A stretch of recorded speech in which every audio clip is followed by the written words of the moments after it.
This is the Retro XP podcast, a podcast dedicated to retro video games from the first and second generation with the Odyssey, Atari 2600, and Intellivision, all the way up to Generation 7 with the Xbox 360, PS3, and Wii.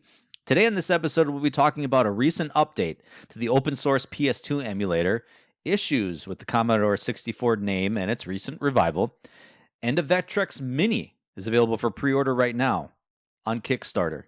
Very interesting. We got a light month of releases in November, but there are a couple remasters and a VR title to talk about. And of course, our main topic, if you're the type of gamer that wants to stick with digital, but also want to support the original creators as much as possible, and of course, buy your games legitimately and have full ownership of them, then you should look no further than the Good Old Games site, or GOG, where you can access hundreds of old retro games available for purchase, as well as new ones, and can run amazing on your PS3. We'll talk more about the site and how it all got started. All right, let's get started.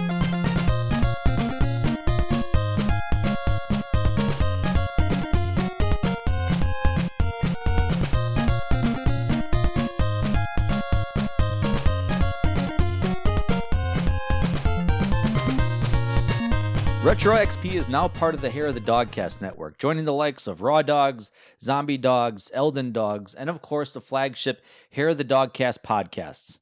You'll most likely find me on a few of those podcasts, most notably Zombie Dogs, where all we talk about is the Resident Evil series.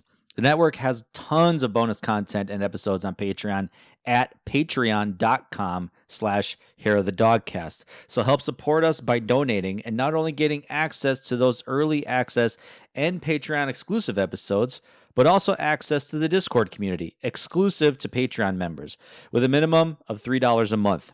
There's a room in the Discord exclusive to Retro XP.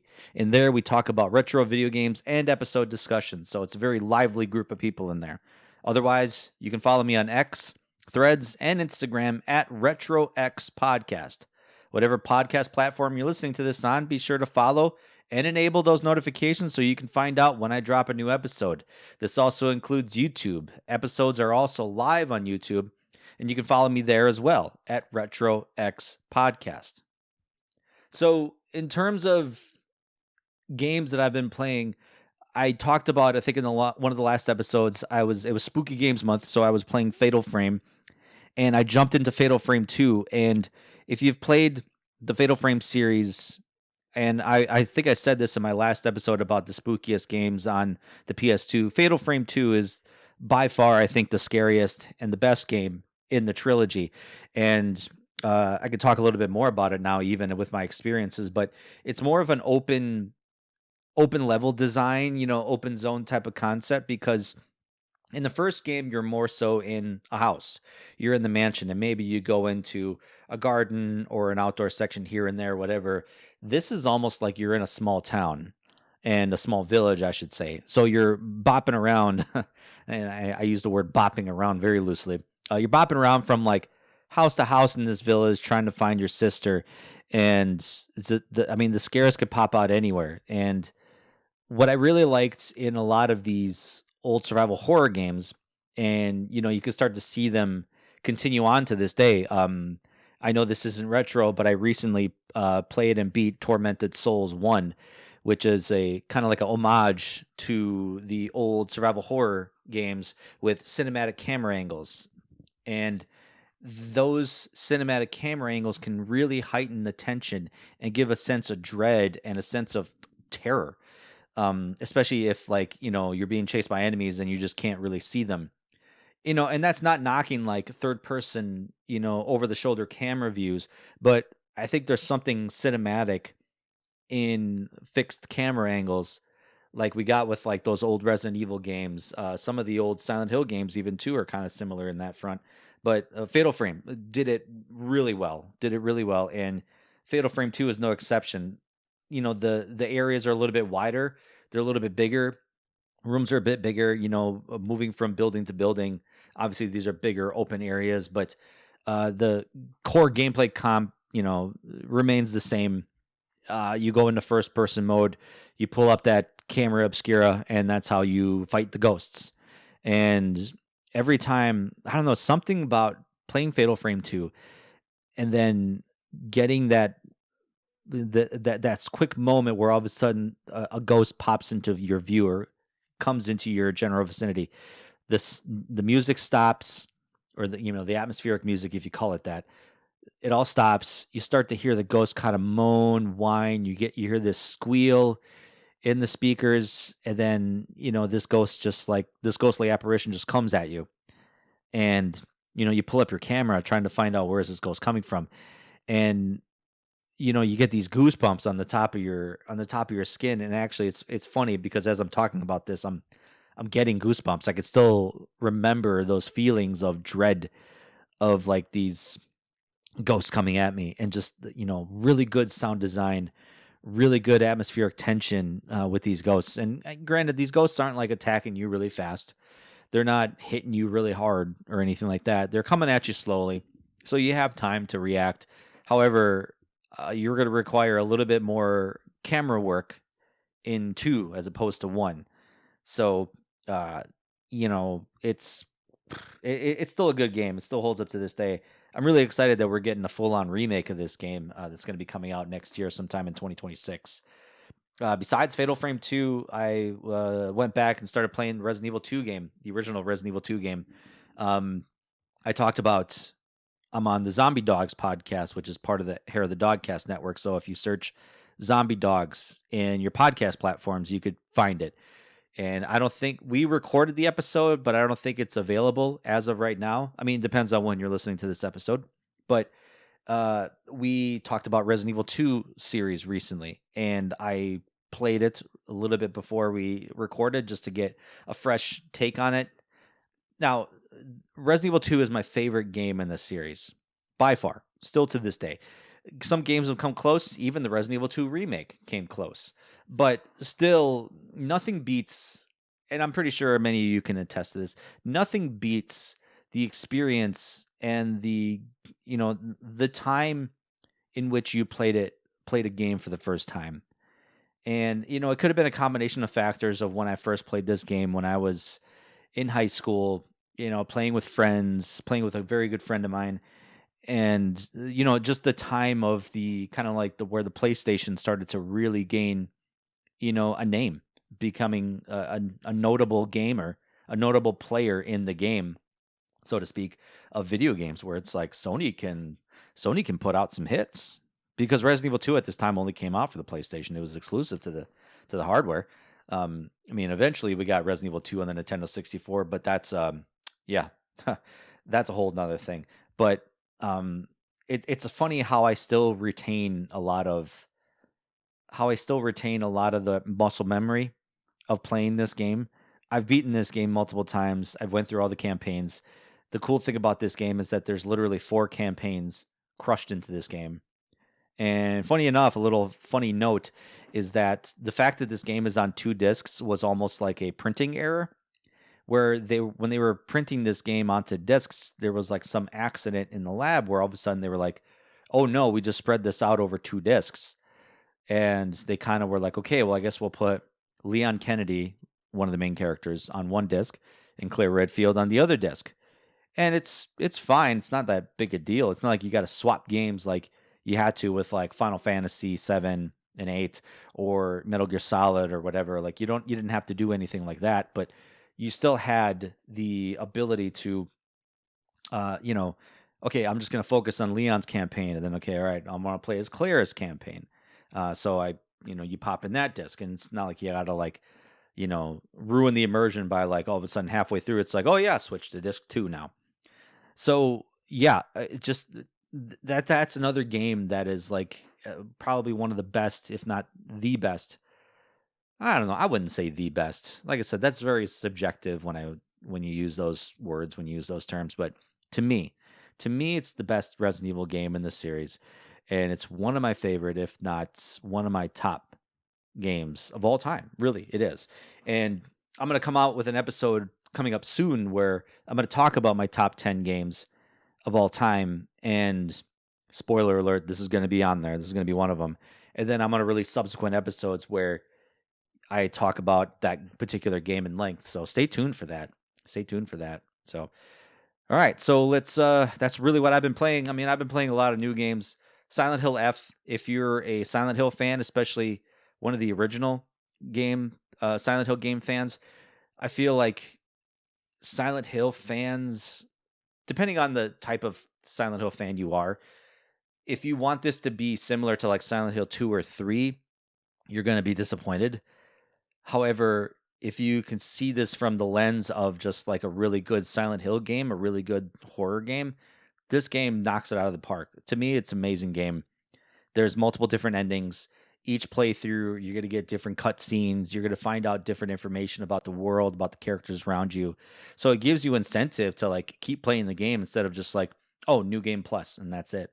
It it tells you like all the different scenarios that you need to complete, ending B or ending C or whatever.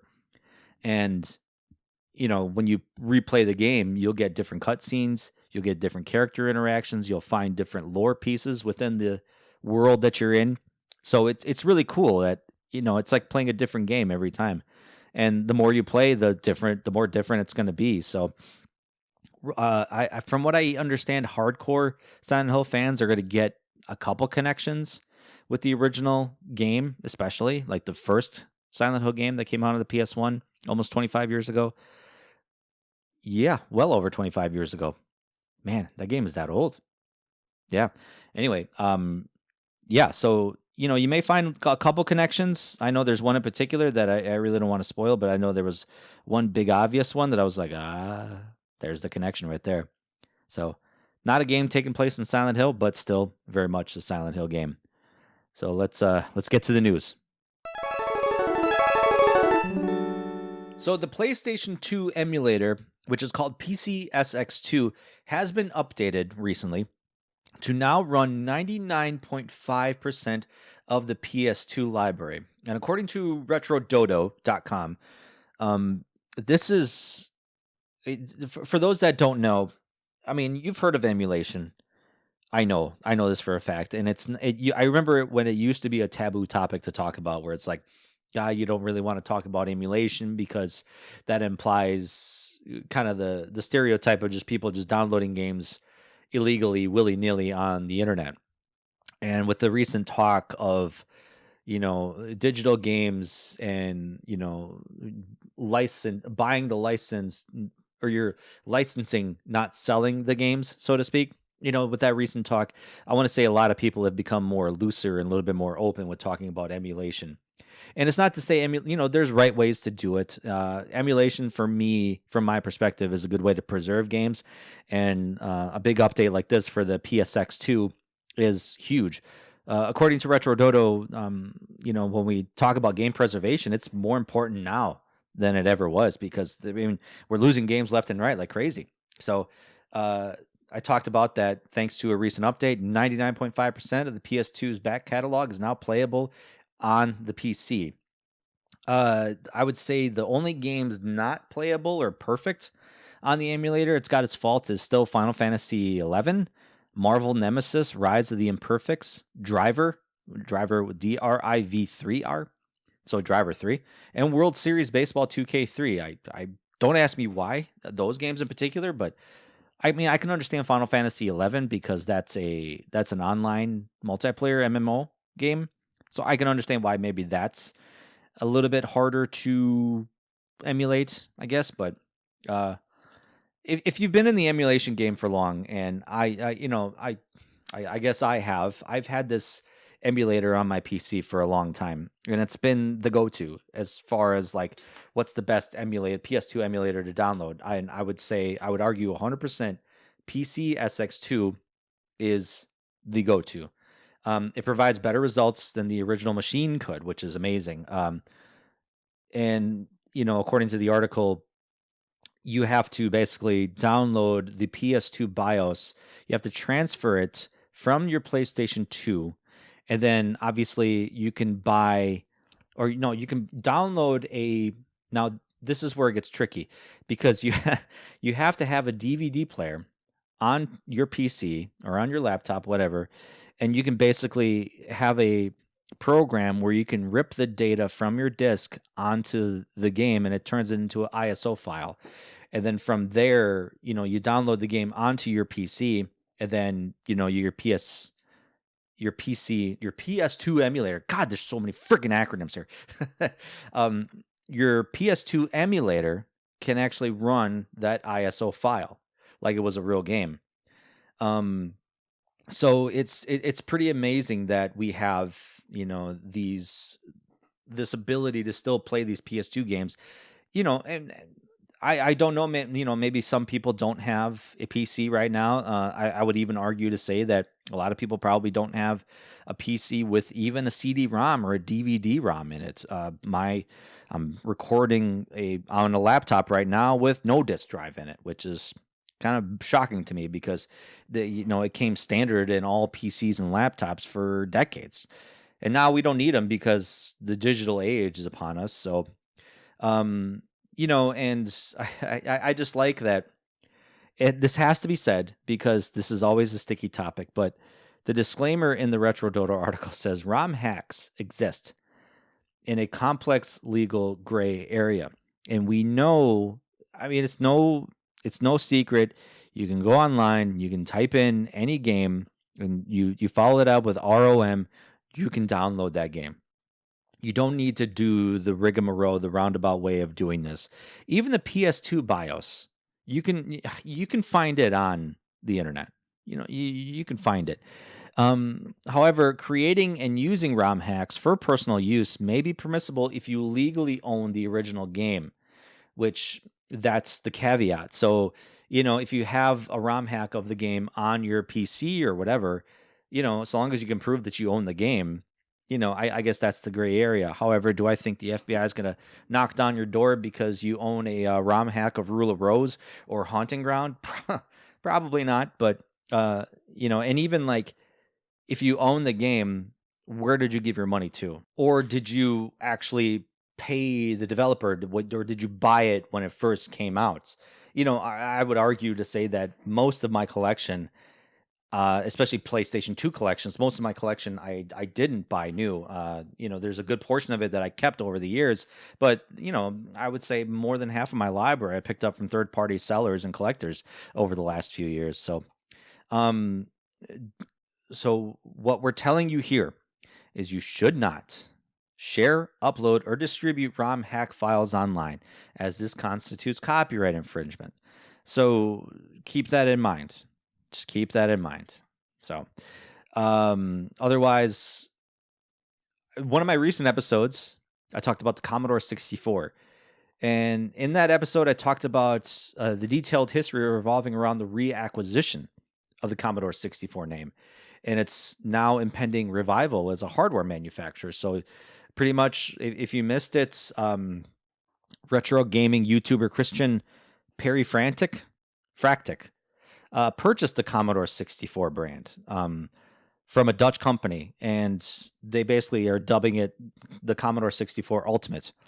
And he's partnered with a lot of other people, even former Commodore employees, in this acquisition. And I think they bought 40 different intellectual properties and trademarks and names and stuff like that associated with this. However, according to Time Extension, apparently when the purchase was in the final stages, Commodore Industries SRL was an Italian revival of the brand, and this was founded by Luigi Simonetti back in 2017, challenged this trademark for whatever reason, which is, man, you would think you would, I don't know. I'm just going to read the article. So he said in a post that Commodore Industries SRL has always been willing to collaborate with anyone who truly wants to enhance and promote the brand and what it has represented for all of us in the community. However, where necessary, we will be ready to protect our rights before any authority on the strength of the legal and substantive grounds that have been explained in detail in this press release. So, yeah, wild. You would think at some point some kind of deal would be reached between this company, Commodore Industries, and the Commodore International, which is the Perry Fractic, Commodore 64 Ultimate. So basically, Commodore Industries has moved to prevent Commodore International from using the name. So they've basically are to be fighting for their trademark rights. Apparently, their plan is to have the name Commodore, that name, removed from from their registry. Under Simonetti's leadership, Commodore Industries produced a series of products which included laptops, tablets, headphones, cables, and speakers, all emblazoned with the famous Commodore logo. However, it is not attempted to resurrect any of Commodore's previous systems, but it is involved in video games, producing fresh versions of games like, New Zealand Story and Bitmap Brothers Xenon. So it's interesting that, uh, they're not making Commodore games, they're not making Commodore systems, but the name Commodore, Industries or whatever the heck it was, yeah, um, it's just fighting the Commodore name. Uh, in an unrelated post, I guess, Commodore International has posted a letter from Leonard Tramiel, which is the son of Jack Tramiel. He was the original founder of, Commodore 64. So he basically kind of wrote a letter recently, I guess, and posted it on their X page, uh, saying, "I owe you a debt of gratitude over the years. While pieces of the Commodore brand were licensed, bought, and sold, you kept it alive. I always hoped that the brand would become whole again. I just really never thought it would happen, and I can't think of anything more appropriate than someone from the community bringing Commodore back to life." And the Commodore 64 Ultimate follows suit. This is no replica. This is no emulation. This is Commodore. And, obviously the letter kind of goes on with a lot of other different things, but this kind of brings a complex situation regarding the ownership of just the name Commodore. So it leads me to believe, I guess I'd be curious from my standpoint, as a casual outside observer, I'd be curious to see how this Italian company got the name Commodore in the first place. And, he's even using the logo. He's even using the C logo. So I wonder if that's up for attack too as well. I'm looking at a picture of him and it's like I already don't like this guy. So yeah, this could be interesting for the Commodore 64 Ultimate coming out in the future. I'm not for sure. I mean, obviously, court cases like this and trademark names come with a long list of, years and years potentially, and a lot of money lost. But, yeah, it's crazy because they're launching a new system in a couple months. If not, being unveiled right now to people who have bought it and everything. So I don't know. This is so petty because if this was a company that was in direct competition with Commodore Industries, like if Commodore 64 came out, and this is my opinion, if Commodore 64 came out and was a direct competitor to Commodore Industries, like literally selling the same thing, that I could understand. But they're selling completely different things. I'm looking at a Bluetooth speaker, I'm looking at a tablet here, and then some other media player or something like that, whatever that you could plug into your. I don't know, whatever. I don't know. I'm not a business guy. I'm just a guy that likes playing video games, and I want old stuff to be made new again. Lastly, I talked about the Vectrex. And for those that don't know, if you were not born in the 80s, this is what a Vectrex is. And it's going to be hard for me to describe because you are literally buying a monitor. This isn't a system you can plug into a TV. You're literally buying the TV, so to speak. Now, you've probably seen this before at maybe retro conventions, or maybe you've seen this in YouTube, but it's basically like a large vertical screen. And I would say it's about maybe like 1.5 feet tall, 2 feet tall by normal standards. So apparently there is a market of people that want this to return in modern MIDI format. According to their Kickstarter, this system was originally released in 1982.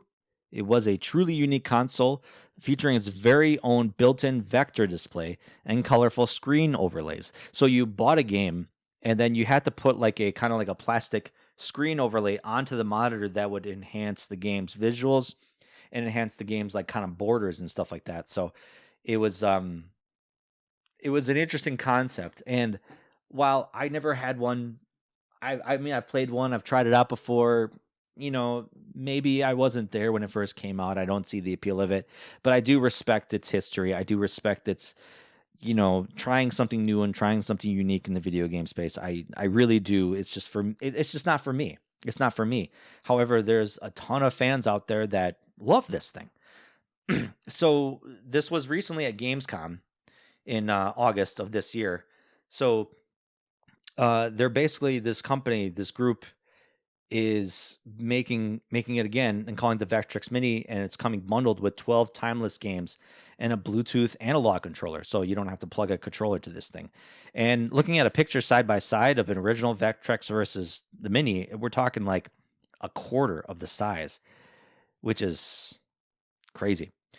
So yeah, basically how this is about is, according to the Kickstarter, I should say, you can basically pledge you could pledge as little as 20 euros. And I think this is pretty much like almost like a 1-to-1 translation to American dollars. So actually close. So you could pledge $24 or $28 to get a t-shirt, a couple different types of t-shirts, whatever. You can get a book for $41. If you want the actual system itself, the Vectrex Mini, you can pledge $172. And this is basically a 5-inch AM OLED screen, 12 built-in games, HDMI output, so you can actually play this on a TV. It comes with a Bluetooth controller and an SD card slot to add your own game, and a collector's box inspired by the 1982 original. These systems are estimated to ship pretty much next year, so September 2026. Now, this is kind of like a black or dark gray version. You can get the white version for $265, which pretty much has all the same stuff, with the exception that it's white, and it also comes with a certificate of authenticity. So, if you want two of them, it's $311, and these are the kind of like dark gray. Comes with all the same stuff. That's $311. If you want 5 of them, $692. If you want 10 of them, it's $1,153. Why would you want 10 of this thing? I suppose maybe if you're a store owner and you want to sell these, I guess. But yeah, so it's wild. I haven't seen one in person personally, like the Vectrex Mini and what it's what it looks like. I've seen video of it, and I'm going to say a recent video that Metal Jesus came out with showed this, because there was a Portland Retro Gaming Expo recently, and Vectrex was there. This company was there, and yeah, they put out they were showing it to everybody. If you want to know if this was successful, I mean, I can tell you it absolutely was successful. Their goal was initially $126,000. What they're at right now, and there's 24 days left to go in this Kickstarter as of recording this. Right now, they've raised $811,800 with 3,510 backers. That is wild. And there's, like I said, there's 24 days to go.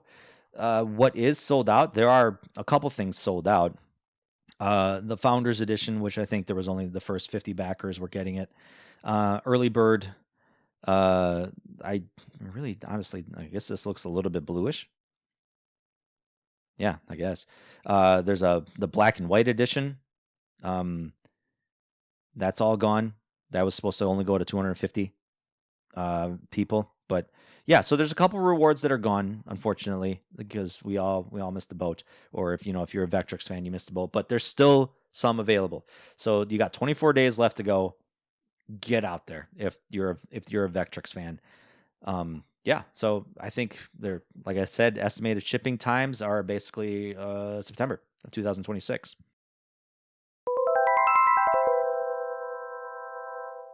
All right, so what's coming out this month, November, in terms of remakes, remasters, and or re-releases? Not much. We're in the kind of like the winding down phase. October was a big month. September, October, usually pretty big months. November, we start to kind of see things winding down, and it's not to say there's not a lot of video games coming out. It's just, if you're new to this channel, this era, this part of the show, I really talk about like remakes, remasters, re-releases, compilations even to a certain extent. And while I probably miss a lot, the source I go to is releases.com.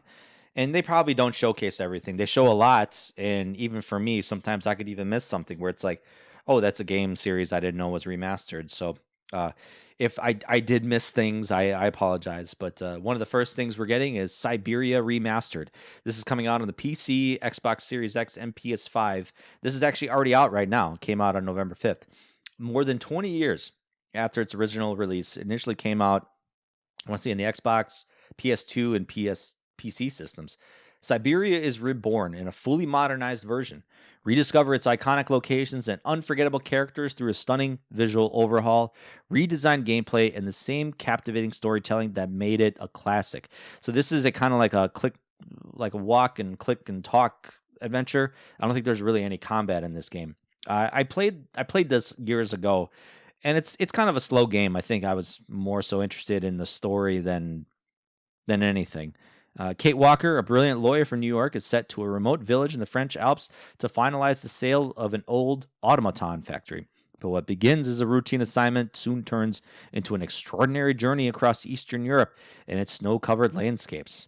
Accompanied by Oscar, a loyal and one-of-a-kind automaton, Kate sets out to explore mysterious and forgotten places filled with eccentric characters as she follows the trail of Hans Vollreberg, a genius inventor pursuing a seemingly impossible dream, finding the last living mammoths on the mystical island of Siberia. Like I said, back then it was a pretty solid game. Sacred 2, we're getting a Sacred 2 remaster coming out on the PC, Xbox Series X, and PS5 on November 11th. This originally came out for the 360 and the PS3 and PC. Basically, in the midst of war and betrayal, 6 heroes rise, each with their own fate, abilities, and path, through a living, breathing, open world. In this remaster, players return to a massive fantasy realm filled with hundreds of quests, dangerous dungeons, and unique combat arts to master. Battle monstrous creatures, uncover ancient secrets, and shape your character through loot, leveling, and deep customizations. With refined combat mechanics, a modern user interface, full controller support, and all expansions included, the remaster brings new life to a fan favorite. I never played any of the Sacred games. However, I did hear good things about him because I want to say this was kind of around the time when there was a lot of Elder Scrolls types of clones, trying to strike where the iron was hot, and a lot of those. And I heard good things about Sacred from people that I knew at the time that played it. Lastly, you guys remember Shadowgate? This initially came out, I think, on the Apple computers. I remember playing it a ton on the Nintendo. I had no idea what I was doing most of the time without a guide. It was like a point-and-click adventure, and it was like in the first-person mode, so you had to solve puzzles to get through this cavern, this labyrinth, and certain castles. And sometimes if you made the wrong move, you just died instantly. So we're getting Shadowgate VR, The Mines of Mithrock, which is coming out on the PlayStation VR 2 on November 25th. This is the first book in the Shadowgate saga. Shadowgate VR, The Mines of Mithrock, brings the hit adventure series to virtual reality on the 35th anniversary of the original release of Shadowgate. So we're talking, my math not good. So 90-something? 1990-something. Yeah, 1990. 1990. Wow. Is my math good? Yeah, whatever. Anyway, my math is probably not. You can step into the fantasy world of Cal Torlin like never before, immersing yourself completely in this exciting action-adventure game. With Odin the Raven as your guide and 4 difficulty levels to fit your playstyle, it's time to discover what secrets await within the Mines of Mithrock. If you're a Shadowgate fan, I think this looks interesting, and I think this looks a little bit more... obviously, you're playing this in VR, so it's a little bit more tactile. You're interacting more with the puzzles instead of just clicking on things and then just seeing it happen. I know there was a Shadowgate Reborn. They did do a remaster of the original Shadowgates on modern systems. That's a good game if you haven't played it yet. They did Shadowgate 64, which was kind of like a first-person walking simulator type. You could die if you did the wrong things, but that was an interesting game. But I know not a lot of people are good with VR. So, take best of luck with this. Best of luck with this. I think I'm gonna get it. I do have a PlayStation 5 VR, and admittedly, it's been collecting dust. So I'm kind of interested in trying this game out and seeing how it works. So it's gonna be coming out, like I said, November 25th. In terms of like, if you own Sony PlayStation Plus Classic or Game Pass, really nothing much coming out. I think Xbox Game Pass is getting like Tomb Raider, Curse of Osiris, which I think was a 360 digital download game that came out years ago. So we're getting that on Game Pass this month, which is weird. Why that game in particular?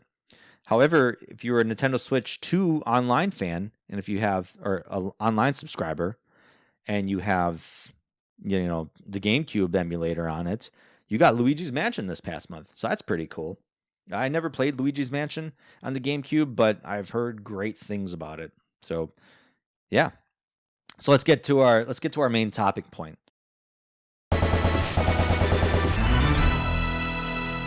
Good old games. Or actually, it's not called Good Old Games anymore, but I think people still call it that. It's basically called GOG for short now. So every time I talk about good old games, I say GOG, or I'll probably say GOG.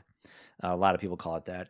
We could talk for hours on GOG and the benefits they contribute to the video game industry, but we have to start this off with the one enemy, or the major enemy that GOG has, or GOG has, and that is DRM. So I'm sorry if I'm going to get a little technical with this, but I think this is very important in terms of game preservation and the buying versus licensing argument that a lot of us are experiencing nowadays. DRM stands for Digital Rights Management, which is a technology used to control the use, access, and distribution of digital content like movies, music, video games, other software. It prevents unauthorized copying and sharing by enforcing license agreements, limiting how many devices can access the file, restriction printing, or requiring product keys for activation. So sometimes you can't just take a program you download onto one computer and then transfer it to another, because they may say, well, you can only do this one time, or you can only do this 2 times. In terms of content restrictions, DRM can limit what you can do with a file, such as preventing you from editing, printing, or even sharing it. In terms of access, it can restrict access to certain devices, IP addresses for a limited time. For example, in another example, you could say a subscription may expire, or a song might only be playable on a specific number of devices. And we've seen examples of this time and time again, with games being removed from digital storefronts, and even games being rendered unplayable despite you owning a copy of the game, whether it's digital or a physical version. We talked about and The Crew in the past, where it's like Ubisoft said this game is done. It doesn't matter if you bought it or not. You can't play it anymore. We're going to be experiencing this coming soon with Anthem. If I know that was a polarizing game for a lot of people, but that game was playable in single player mode. You're not going to be playing it anymore as of January. So, kind of a shame. And there's a lot of games like that. I think there's a website out there. I forget. I know I talked about it before in a past episode, where you can actually go look and see, can you actually play these games, even if you have the physical copy? There's a lot more out there than you think. Watermarking, for example, DRM can embed a digital watermark to prove ownership. So whether it's a movie or a video game or whatever. Licensing enforcement too as well. It ensures that you are using the content according to the terms of the license you agreed to, such as through product keys that verify the purchase. And this can include using a particular program or launcher that gives you the ability to play the game instead of having to just start the game on your own. In terms of PC gaming, one of the biggest, if not the biggest platform to buy games from is Steam, where there are thousands upon thousands of games available to purchase, going way back in time. I'm not knocking Steam at all. Steam is a great platform, a great launcher to be able to access so many different games, and they keep it alive. There's games 20, 30 years old, probably even more on that platform. Most, if not all, of those games have DRM protection, of course, which, like I said before, it's a tool used to help protect developers, publishers, copyright holders, to help prevent piracy, or at least that's the attempt, quote unquote. At any point, though, publishers, developers can remove permissions from their games, and Steam can even require you to authenticate those permissions to play said game by requiring an internet connection to verify the user. So if you have a PC and you want to fire up a game, there's many instances where you can't fire up the game unless you connect to the internet. It's the same with a lot of the digital content that you download on Xbox, PlayStation, Nintendo Switch. You have to, in some cases, like log onto the internet and they have to prove, do you own this game? Do you have permission to play this game? So GOG advocates for DRM-free games because they believe that players should have complete ownership and control over the games they purchase. By providing these DRM-free games, GOG aims to respect the rights of the gamers and offer them the freedom to use their games without any restrictions. However, that's all good and well, but there's a downside to this. Without DRM, it becomes easier for games to be shared illegally, pirated, and potentially leading to revenue loss for developers and publishers, which, if you download this game, you could basically put it out anywhere. If you technically buy the game, you have access to full control of the files within those games, and you can distribute them as you see fit. Additionally, since GOG's games are DRM free, they may be more susceptible to piracy, which can impact the overall ecosystem. A good game can come out, but it could be shared by hundreds of thousands of people, which, like I said earlier, it's lost revenue for some developers. Is it going to affect the bigger developers? Probably not. But, there's a lot of smaller developers that maybe could get hurt by this. However, according to GOG, if you value complete ownership and control over the games you purchase, their DRM-free approach may be appealing. It allows you to download games and play them offline without any online authentication or restrictions. This can be advantageous if you have limited or unreliable internet access, especially if you maybe take a computer with you, or take even like one of those like gaming tablets, those gaming handhelds, and you want to play, not connected to the internet. You could just access that game and just play it right away. You don't have to connect to the internet and have anybody prove, can you play this game? All right, so are you confused which lane you want to be on? I get both sides. However, ultimately, in the end, I feel that purchasing a game should grant you the ownership to play the game. That's my opinion. And video game developers should encode their games somehow to be playable offline to some degree. However, there are some games where you can't do this, like a lot of multiplayer games. That could get kind of tricky, especially if it's a full-on multiplayer ecosystem. But like I said, this is a whole nother topic. I really don't have time to go into this right now. We're talking about GOG. So how they got started. During communist government rule of Poland, this was obviously before the 90s, copyright laws went largely unenforced, and copyright infringement was rampant across electronic media. And I want to say it's still like this to this day, even in Russia.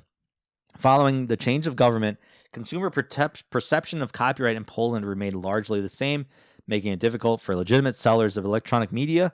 Pirated and bootleg versions were often sold in open markets right next to box copies of legitimate items, but for a fraction of the cost, because they're not paying those developer licensing fees. They're just like, whatever, here, I just copied here's a bootleg DVD of whatever, or here's a bootleg game of this, whatever. So I think I have a bootleg Polish version of Michael Jackson's Moonwalker for the Sega Genesis. I don't know. I think a friend of mine gave it to me. So it's not like I paid money for it. And of course, this happened like a year or two ago. So this all started with CD Projekt, a Polish video game developer. They were founded by Marcin Iwinski and Mikhail Kaczynski in 1994 for the purpose of trying to bring legitimate sales of foreign game titles into Poland, knowing they would have no easy way to compete against pirated copies. They would obtain import rights from foreign publishers and, where possible, provide in-game localization for text and voice lines, typically through reverse engineering to decompile the game's code. This is a lot of tech speak that I have no concept on. They would then package the game with localized instruction manuals and other physical goodies, hoping that the added features would draw buyers away from pirated copies. Their first major success was in Baldur's Gate, 1998, with which they had 18,000 units sold on its first day of release in Poland. Due to this success, Interplay, the publisher of Baldur's Gate, asked CD Projekt if they could do a similar treatment to Baldur's Gate Dark Alliance, which was a console title that came out in 2001. I played the hell out of that one. As their past work had been strictly on personal computers, the company accepted to try to port it, but of course it fell through, unfortunately. during this time, obviously, CD Projekt realized they had the ability to make their own games and just went straight into games development, which their first game was the Witcher video game. So, and obviously, they're still doing well to this day. Their most recent big game was Cyberpunk 2077, which, depending on where you fall, great game. I think it's a great game, but of course, it took a couple years to get there. As we got into the 2000s, digital distribution grew, along with the advent of DRM to control access to games, which raised some resentment with the players. This is where people started to find out buying digital isn't necessarily owning. CD Projekt saw potential to look back at the distribution days to offer free DRM-free versions of classic games through this digital distribution, using their past experience in reverse engineering to make the games work on modern platforms. They founded a new subsidiary called Good Old Games to serve this purpose in 2008. Their first challenge was to find a publisher that would be willing to work with them, and they spoke with several all across the globe who were unaware of their company, CD Projekt. They were like, who are you? Their first big break was Interplay Entertainment, who obviously worked with them in the past with Baldur's Gate, and allowed them to offer their games on the service. And after some time, Good Old Games was approached by Ubisoft, who were interested in selling their older titles through the service. Once they were signed, Ubisoft was signed, it became easier for Good Old Games to convince other publishers to allow them to offer older titles on the service. And I want to say a few years after this, and that Ubisoft deal went in March 2009. Shortly after that, I want to say in the late 2000s, early 2010s, they changed to GOG.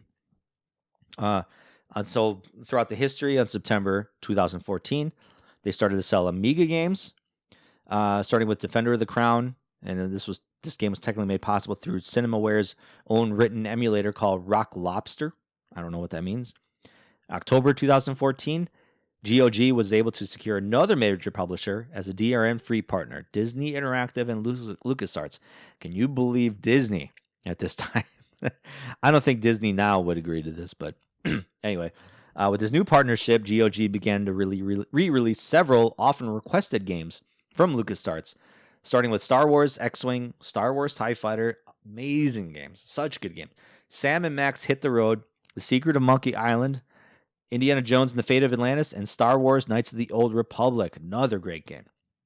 On May 2015, GOG released Pacific General and Fantasy General and named itself GOG Ltd. So in 2015, that's when they became publishers.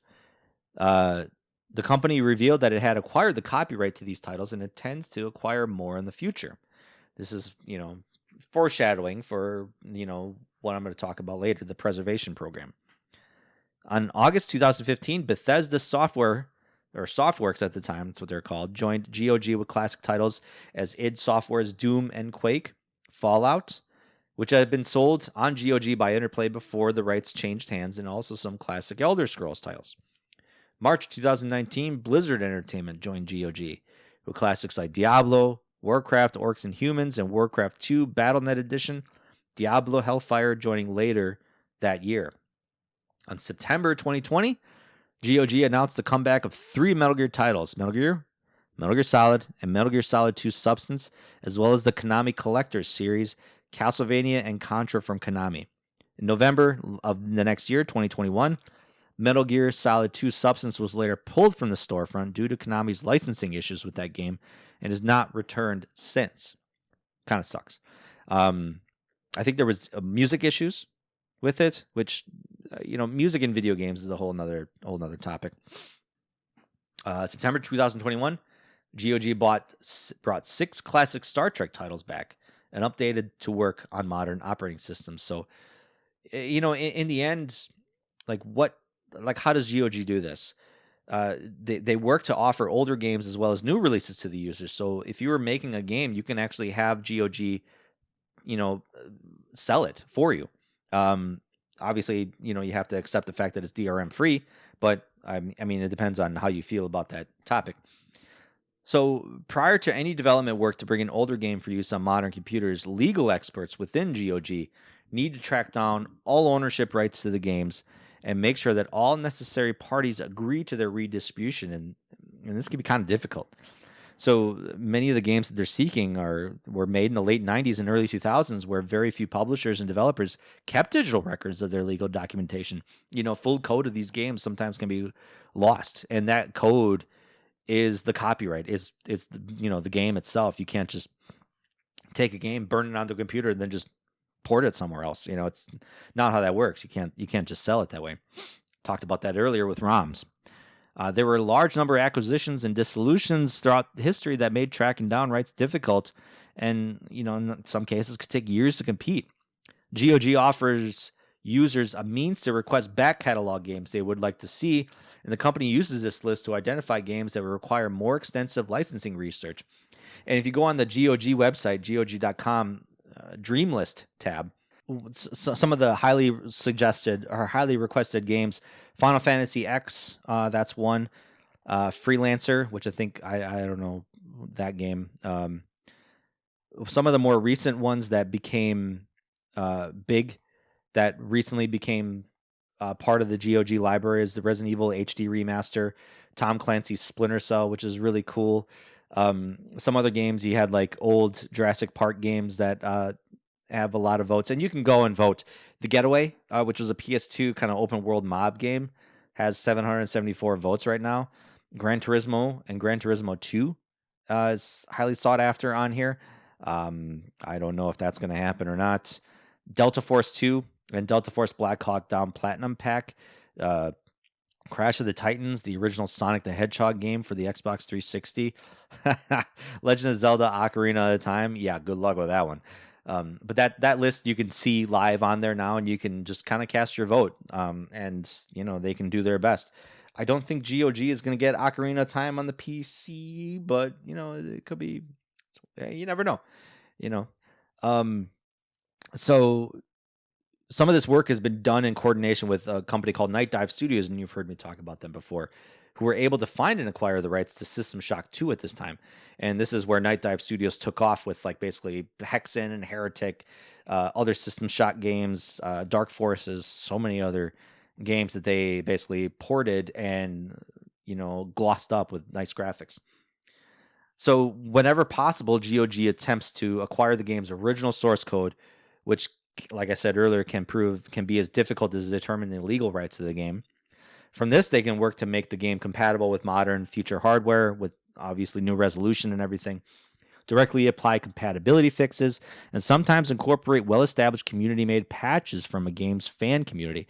There's so many of these old games that have, really nice quality of life mods. That'd be nice. They also seek external help with some of the code issues approaching developers that may have previously worked on those titles. They may be also able to reverse engineer the game's code if it's not available. That's, like I said, computer, crazy talk. In cases where it's impossible to recode the game, they will instead package the game with open source emulation or compatibility software such as ScumVM and DOSBox. For the ScumVM, you can also access mods for old games free of charge. So this whole program that I talked about is called the GOG Preservation Program, and it started to become a full-on movement in November of 2024. And the kicker with that is no matter when you download the game, no matter what you download from that, it will always be playable no matter what. You can take it to new hardware, you can take it to multiple different computers, and you can play the game. No issues whatsoever. I talked about that on GOG, you can actually download new games. They offer the ability to publish their games on the site, started in 2013. They offer indie developers a typical 70-30 split. GOG takes 30%, you take 70%, as well as an option for an upfront payment to the developer, with GOG taking 40% of the sales until the upfront payment has been covered, reverting the cost back to 30%. And obviously, those games are distributed DRM free. Not every developer or publisher does this, but it really comes down to GOG to do a lot of the legwork to ask developers if they want to distribute their games on the platform. If you go on that wish list, there's a lot of new games out there that people want. They want the ability to be able to download it from GOG instead of from Steam or EA or Epic Game Store or whatever. So you can go to GOG.com to download the client launcher to directly access the library available for purchase and to launch games directly from that client. It's not required to do so. So because if you buy the game from the GOG.com site, You could just install it onto your computer and launch it independently without having to start up a client or launcher anywhere. It was nice. You don't have to start up Steam. You don't have to start up Epic Game Store. You don't have to start up anything else. It just fires up straight from the file. You go into the file, or you can bookmark it onto your desktop, whatever. You just click on it. You're good to go. You don't need to install anything else or run anything else in the background, which is nice. After all, you own the game. So you shouldn't really need, I mean, me personally, you don't need verification to play it. You own the game, you bought it. It's on your computer. Everything's, nothing else should be said. However, I will say the GOG client is a good way to access your games in a nice format and curates your collection all in one place. So honestly, I use this client on my PC and my gaming handheld that I have, my ROG Ally X. And it's just nice to be able to like peruse through a nice user-friendly interface and download games and keep it there. Like I said, you can take your games and download it to any PC available within your household, quote, especially if you log in using your GOG account and gain access to download it, quote unquote. So some of the top games you can download on GOG right now. I talked about recently that we got Resident Evil HD Remake. There's also the original trilogy, Resident Evil 1, 2, and 3 that came out on the PlayStation. Hitman Codename 47, which came out in 2000 on the PS2. It's actually on sale for 79 cents right now. That's crazy. The Spore Collection, that's on, a lot of these games are on sale right now. So like the Resident Evil Classic Bundle, which is 1, 2, and 3, Resident Evil HD Remake, and Resident Evil 0. You can buy that for $26.99 right now, which is 55% off. That's a damn good deal. Talked about Diablo Hellfire. That's available. Tomb Raider Game of the Year Edition. That was the 2013 one. Vampire the Masquerade Bloodlines. That came in 2004. That's $20. Empire Earth 2 Gold Edition. This came out in 2005. That's $10. Silent Hill 4 The Room. This came out in 2004. That was $10. If you wanted to download the original version of Siberia, that's actually $3 right now, 80% off. Like I said, none of these prices are going to stick around. Theme Hospital, SWAT 4, the first Witcher game, Roller Coaster Tycoon 2, Dungeon Keeper, Might and Magic, the Dino Crisis games, Dino Crisis 1 and 2. You can download on your PC for $17. You don't need to hunt for a PlayStation or like the discs or anything like that. Dragon Age Origins, Elder Scrolls 3 Morrowind, Call of Cthulhu, which was a 1995 game. That's crazy. Fallout New Vegas, Neverwinter Nights 2, Vampire the Masquerade Redemption, Myst, The Curse of Monkey Island, Deus Ex, the original one from 2000, Sim City, God, Fallout 2, man. There's really, honestly, the list goes on and on and on and on. Splinter Cell, I think I mentioned that too. That's one of the newer games that became available right now. So there's something for everyone in here. And, you could even look through the list and be like, I remember that game. And you can just play it. It's been updated by GOG. It's been curated to run on your PC without having to do any weird trickery, because we know sometimes playing old games on new hardware with new displays, new resolutions, it won't look right. GOG did the work for you by making the game playable on your PC, on your handheld, even if you plug it into your TV. They make it work. And honestly, I know I buy a lot of games on Steam, a lot of new games on Steam. However, if I see that there's a GOG game, I'm giving my money there, me personally. So there's a couple games I have on GOG. I have a lot of the Tomb Raider games on there. I have the Resident Evil games from there. So it's really great that I have access to old games that I can play on my PC. And actually, like, we talked about piracy enough in this episode, but I want to be able to pay the money, and I want to be able to go to the development teams or the developers that actually made the games themselves. I want them to be, compensated. So this is a good legal way to do it. There's a lot of sales in a lot of these old games. These games aren't $60, $70. Some of these games, like I said, Hitman, the PlayStation 2 version, you can buy for like a dollar. That's crazy. I mean, you can't even buy that physically for that cheap. So, yeah. Check out GOG.com. This isn't a paid sponsorship or anything like that. Shit, I wish. GOG, if you want to throw me money for this episode, please do. I'm fully in support of owning what you buy, what you purchase, and protection and longevity and preservation of video games. I'm a big proponent of that. And GOG is doing the Lord's work in this. Fully support them 100%. That about does it, though, for this week's episode. Be sure to follow me on my social medias like X, Threads, and Instagram at RetroX Podcast. And this podcast, like I said, hits multiple different podcast platforms. So be sure to subscribe and enable notifications on whatever platform you listen to this on to ensure you listen to the episodes the moment they drop. Full episodes are also now on YouTube at RetroX Podcast. So subscribe to my channel there. And I have some recent video updates there as well. So check those out. Thanks to the Hair of the Dogcast Network for allowing me to join their ranks. And I'll see you on the next episode, guys.